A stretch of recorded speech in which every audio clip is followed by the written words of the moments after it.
日模组合成器。今天呢，想要跟大家推荐一个最近喜欢分享给不管是我的学生或是一些新手的关于 modular 的练习的方式哦。好，那要使用这个练习的方式呢，首先呢，我们可以有多数个2到4个类似 LFO 的module，在这里呢，我使用这个 Nano Modules 的这个 Quad，它是一个很方便的可以生出4个 LFO 或者是4个 envelope 的工具。好，那在这里可以看到这4个它们现在的速度长这样。那我比较推荐的是一开始呢，选择这种只有 decay 的，只有下坠的这种形状，因为这种形状在做 modulation 的时候比较容易听得出来。好，那接下来呢，再来我们就要准备一个可以产生很多不一样泛音的 oscillator。好，那在这里我使用我喜欢的这个 Bleak oscillator，可以看到它有很多种不同的泛音的组成。好，那为什么呢？因为可以产出很多不一样泛音的 oscillator 呢，它比较适合去给送进我们的 filter。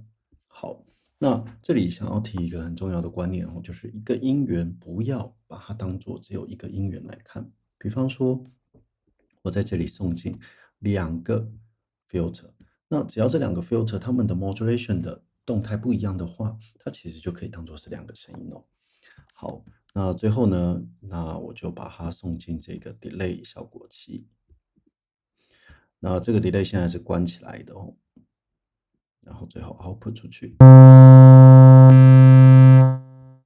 好，可以听到它已经有声音了。那接下来呢，我们就来给它 modulation。那这一个 patch 的练习呢，非常适合练习 modulation。所以，比方说呢，我们先把一个 LFO 1号送进给 pulse width，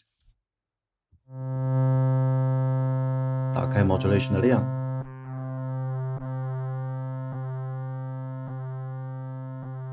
好，我们要确认每一个 modulation 的这个声音呢，是我们可以听得到的。用从这个 modulation 的波形啊，跟听到的声音来确认自己是不是有把握这样子的 modulation 的动态，然后才进到下一个。不要就是接一接，声音好像有动就放掉了。听到这个声音有在动，然后去调整更适合他的自己更喜欢的动态。这个是在做 modulation 很重要的一个过程。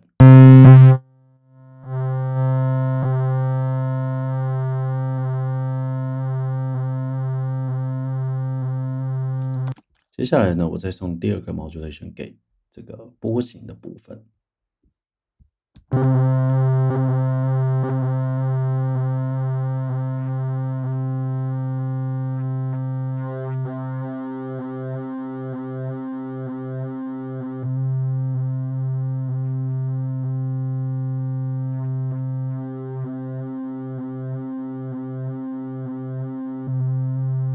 好，可以注意到我在听它的动态的时候呢，会很有意识的去听完整个 LFO 它跑完一次哦，因为这样子我才听得到全部的动态。OK，那接下来呢，我们就来给 filter 一些动态了。所以比方说先从左边开始，我把右边的 filter 声音先全部拿掉。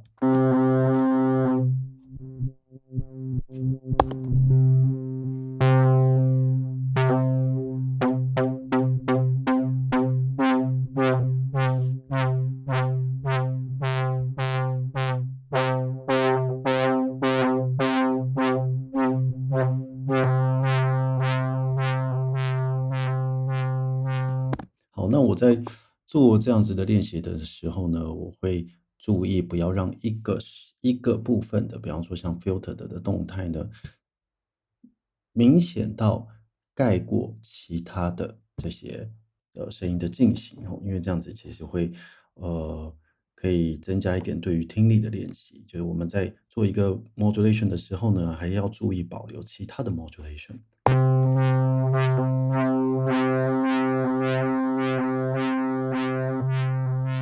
接下来我们来加上右边的 filter。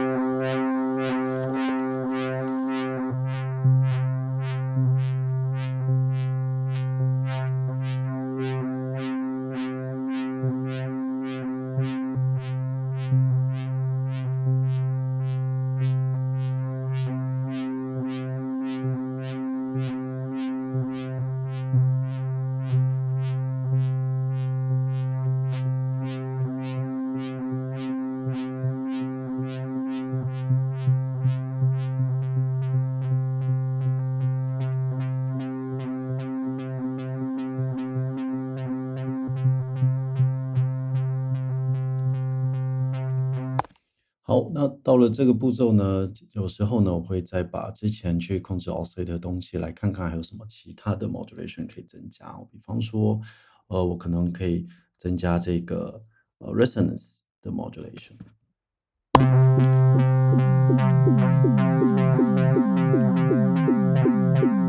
最后加上一点点 delay。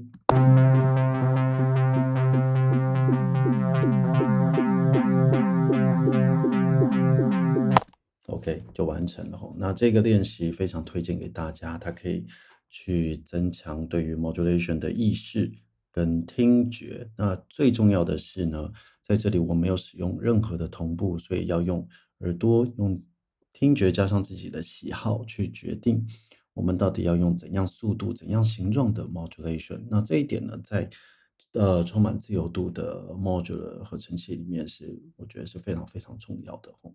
好，那这个练习呢，当然我们在硬体上面也可以做一样的练习，只要准备一个或者是很多个类似 LFO 的 modulation source，那准备一个可以有充分改变波形能力的 oscillator 跟一个 filter 或两个 filter 就可以了。那希望大家可以练习看看每日模组合成器，我们明天见，拜拜。